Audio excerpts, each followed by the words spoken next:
back to A Neighbor's Choice Radio. I'm David Gornoski, your host, and we're here with Colonel Douglas Macgregor, who joins us live. How you doing, sir? Fine, thanks. How are you, Dave? I'm doing great, and I wanted to have you on because I don't like the sound of this story here. Here in the Hill, it says Kinzinger introduces AUMF to defend Ukraine if Russia uses chemical, biological, or nuclear weapons. That's an authorization of the use of military force, similar to what got us into those never-ending wars in the Middle East. What do you make of this development, this Representative Adam Kinzinger? Isn't he on his way out anyways? Well, David, you're absolutely right to be extremely suspicious of this whole process. This authorization for the use of military force has turned out to be a surreptitious way to get a declaration of war without having to consult the American people and without having to ask the Congress to commit itself. And it's very dangerous.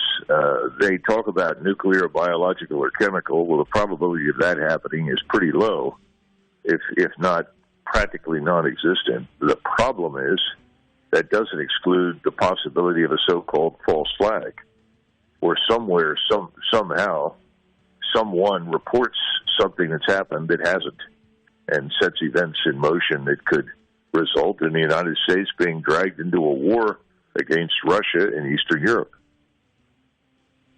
Yeah, it totally doesn't make any sense why they would do this. They seem hell-bent on having a hot conflict with a nuclear power, and I don't understand. What is their calculus here? Do you think this is something that could actually pass? At this point, it's hard to tell. You have a lot of people on the Hill who are listening, as always, to their so-called donors. Donors tend to decide elections, unfortunately, not voters. They're not necessarily listening to anybody in their districts or states who are clamoring for war. There's not much evidence for that. The latest polls show well north of 70% of Americans who are being polled oppose war with Russia. Now, that doesn't mean they don't disapprove of what's happening. It doesn't mean that they're unwilling to send aid or assistance to Ukraine. But it's pretty clear that Americans have said we do not want to engage in war in Ukraine with Russia. So I think you're dealing with a group of people on the Hill that think this is a way to create a hot war. And in their minds, Russia represents an obstacle to our military hegemony in Europe and Asia. I'm not sure how they reached that conclusion, but Russia, after all, is not, as we think we are, a liberal democracy, though, as I just pointed out, if donors are deciding elections, not voters, it doesn't sound as though we qualify as a liberal democracy. But the view is that if these people are different from us and don't share our values, then they deserve the worst. I don't think that's correct, and obviously I oppose it. I think most Americans would think that's insanity. But Kinzinger is not alone. There are plenty of people that support him. I would urge everyone listening to your program to take the time to call, just pick up the phone, call their respective representatives or senators and say, we want nothing to do with this, because that'll put a stop to it. That's what happened to Obama when he tried to begin a bombing campaign in Syria. People simply flooded the phone lines, and suddenly everything stopped, and he walked away from it. So I think we have to be prepared to do the same thing now. And you mentioned the possibility of having a false flag in that. I'm looking at this New York Post story that was published yesterday. It says heroic Ghost of Kiev fighter doesn't actually exist. Ukraine admits it. They said the Ghost of Kiev is a superhero legend whose character was created by Ukrainians. That's what Ukraine's Air Force Command wrote on Facebook. Yet, they have all these little fictions popping up, and I'm sure the Russians are doing their own little psyops too. Of course, that's what you do in these wars. But it's a very disturbing, reckless, and anti-American thing to do an AUMF in the middle of this when, like you had mentioned, and as they've done in the past, they're okay with making up stuff if it helps justify their effort. And they really want us involved over there. Absolutely. And I don't know what the levels of corruption are, but I suspect there's a great deal of it right now. There are certainly large numbers of people who are on the verge of making enormous quantities of money with the arms industry simply because, as various countries in Eastern Europe ship their old junk to Ukraine, those inventories of weapons and tanks and equipment have to be backfilled, and the backfilling is done by American military industry. So I'm sure there's a certain amount of that. The bottom line is this is something we don't want to be involved with. We have serious problems here inside the United States, serious problems on our border, serious problems with criminality in our cities. This is the last thing that we ought to be involved with. Yet, you're right. This is an attempt to do precisely that. And the only thing that we can do in response to this is make it clear we don't support it, in which case this phony authorization for the use of military force won't pass. And by the way, I think Americans should be prepared over the next few months to discover just how frequently they've been lied to in the course of this war in Ukraine. I think they're going to find out that much, if not 80% of everything they've been told about Ukraine and what's happened there is wrong and false.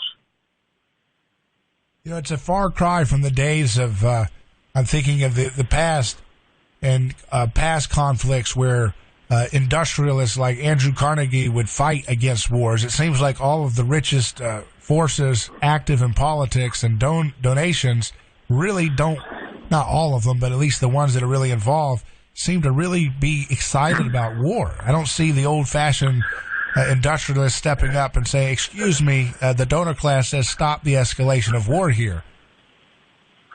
Yeah, the problem is that people have concluded erroneously that war is something that happens in someone else's country. It's something that happens on foreign soil. It doesn't happen here. And they're wrong. We live in a very different world now. You're dealing with a major power like Russia. The war can come here to the United States, whether it's conventional or nuclear or both. And Americans need to sober up very quickly and understand that. This is not Iraq or any Middle Eastern or African or small Latin American state that can be bullied by American military power. It's a very dangerous situation. Imagine how we would react if we had Russia and China meddling in Mexico with their forces and pushing their equipment in there and pushing their missiles into the mountains near Guadalajara, threatening the American heartland. I'm sure all hell would break loose in the United States. I think we need to back away, and we have to become very, very suspicious of most of what the media says, because the media doesn't fact-check.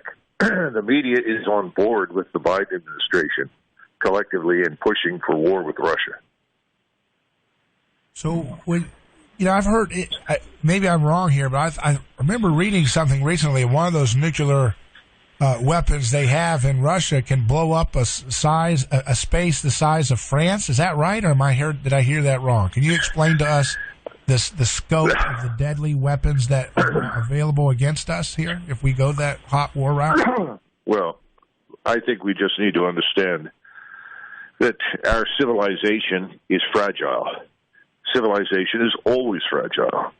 And you have enough explosive power in Russia's nuclear arsenal to devastate civilization on this planet.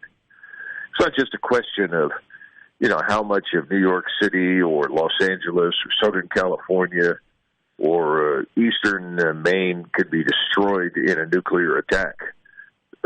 I guarantee it that those things could be done. The question is, what are the long-term effects? And once you start using nuclear weapons, you have fallout, nuclear fallout that threatens to destroy vast areas of the United States, North America, Eurasia. You talk about poisoning fields that are otherwise very, very fertile and produce food. We could go on and on. The bottom line is no one should doubt the dangerous quality of nuclear weapons. Don't believe people that say, oh, well, it's not that bad and the Russians can't do this or that. That's utterly false. I hear that from time to time. It's very dangerous. You need to walk away from that. No use of any nuclear weapon is the right way to go. We should have a no first use policy, and essentially everyone should sign up for that. The Chinese already have it. And we need to stop listening to people say, oh, well, they say that, but they're lying.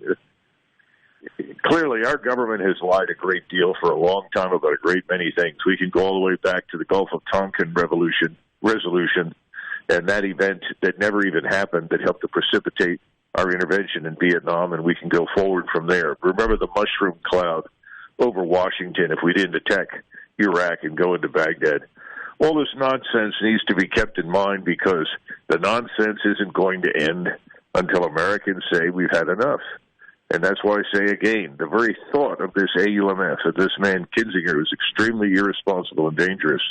Even suggesting such a thing, that should provoke the American electorate. People should be ringing phones off the hooks on the Hill and telling their representatives and senators, forget it.